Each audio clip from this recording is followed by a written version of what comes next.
समय से शिक्षा मित्रों और अनुदेशकों को जिस चीज का इंतजार था, आज उत्तर प्रदेश की कैबिनेट में वो प्रस्ताव पास हो गया। एक लंबी लड़ाई के बाद अनुदेशक और शिक्षा मित्रों के घरों में अब खुशी की लहर और चेहरों पर एक नई उमंग की लहर दौड़ रही है। दरअसल उत्तर प्रदेश विधानसभा की आज कैबिनेट की बैठक में मंत्रियों का जैसे ही आना शुरू हुआ, उसके पहले ही अनुमान लगाना शुरू हो चुका था कि आज शिक्षा मित्रों और अनुदेशकों के लिए कुछ बड़ा होने वाला है। इसके पहले मुख्यमंत्री योगी आदित्यनाथ ने विधानसभा के साथ साथ कई ऐसे कार्यक्रमों में मंच से यह बोला था कि बहुत जल्द शिक्षा मित्रों और अनुदेशकों का मानदेय बढ़ाया जाएगा। फिलहाल आज की इस कैबिनेट बैठक में 21 प्रस्ताव सरकार के सामने रखे गए, जिनमें 21 प्रस्तावों पर मोहर लग गई। लेकिन उनमें से एक अहम प्रस्ताव था जो कि 22वां प्रस्ताव था, और वो था शिक्षा मित्रों और अनुदेशकों के मानदेय से जुड़ा हुआ। बताया जा रहा है कि आज जब से ये प्रस्ताव मीडिया के सामने रखा गया और यह बताया गया कि जब कैबिनेट की बैठक में इस प्रस्ताव को रखा गया तो मुख्यमंत्री योगी आदित्यनाथ ने सबसे पहले इसको पास करने के लिए कहा, और ये बात सिद्ध हो गई कि उत्तर प्रदेश के मुख्यमंत्री योगी आदित्यनाथ और मौजूदा कैबिनेट के मंत्रियों ने इस प्रस्ताव को पास कर दिया है, जिसके बाद अब शिक्षा मित्रों को 18,000 रुपए प्रतिमाह और अनुदेशकों को 17,000 रुपए प्रतिमाह मिलेगा। यह बढ़ी हुई धनराशि 1 मई से लागू हो जाएगी।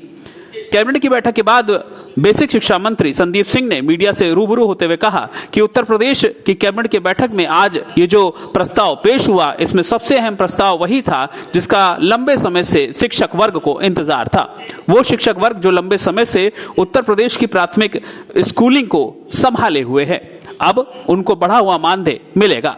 संदीप सिंह ने क्या कुछ कहा, सुनिए। अब मैं अनुरोध करूंगा अपने साथी श्री संदीप से कि वो अपने बेसिक शिक्षा के 2 हैं, एक तो 18,000 रुपया 10,000 का हमारे शिक्षा मित्रों का बढ़ाया गया उसके पर, और एक अनुदेशकों का भी मानदेय बढ़ाया गया 17,000 किया गया। उसके संबंध में माननीय संदीप जी करेंगे। नहीं, 12-13 आज माननीय मंत्री परिषद के समक्ष जो माननीय मुख्यमंत्री जी की घोषणा थी कि सभी हमारे अंशकालिक अनुदेशक और समस्त शिक्षकों और शिक्षा मित्रों का जो मानदेय है उसको बढ़ाने की घोषणा की गई थी। आज कैबिनेट के सामने इस प्रस्ताव को प्रस्तुत किया गया। शिक्षा मित्रों के लिए जो उनका मानदेय 2017 में बढ़ा करके 10,000 किया गया था हमारी सरकार के द्वारा 3,500 रुपए से, उसको अब 2026 में बढ़ा करके 10,000 से 18,000 रुपए करने का प्रस्ताव माननीय कैबिनेट के सामने प्रस्तुत किया गया था, जिस पर कैबिनेट की अनुमति हम सब लोगों को मिली है। वर्तमान में प्रदेश में जो शिक्षा मित्र हैं वो 1,42,929 शिक्षा मित्र वर्तमान में कार्यरत हैं, जिस 1,42,929 1,42,929 शिक्षा मित्र हैं, जिसमें 1,29,332 जो शिक्षा मित्र हैं वो भारत सरकार के द्वारा 60-40 के रेशियो में अब तक इनका मानदेय हम लोगों को प्राप्त होता था, और शेष जो है अभी जो बढ़ाया गया है मानदेय ये 1,29,332 शिक्षा मित्रों का अभी इसके लिए मांग भारत सरकार से की गई है, जो मानदेय बढ़ाया गया है। लेकिन वर्तमान में जो इसका अभी अतिरिक्त व्यवहार है वो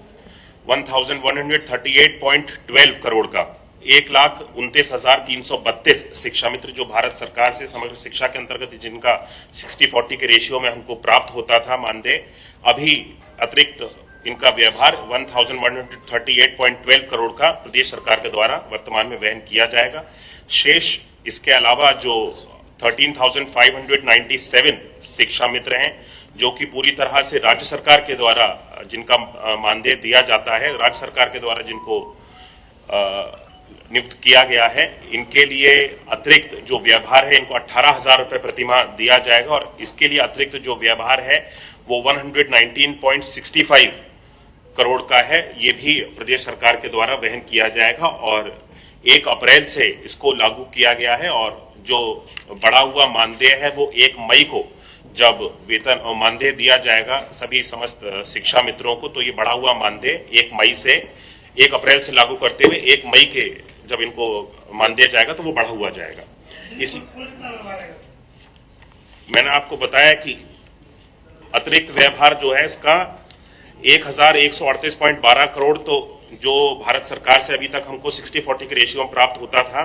1,29,332 शिक्षा मित्रों का अब अतिरिक्त व्यवहार 1138.12 करोड़ प्रदेश सरकार ले रही है।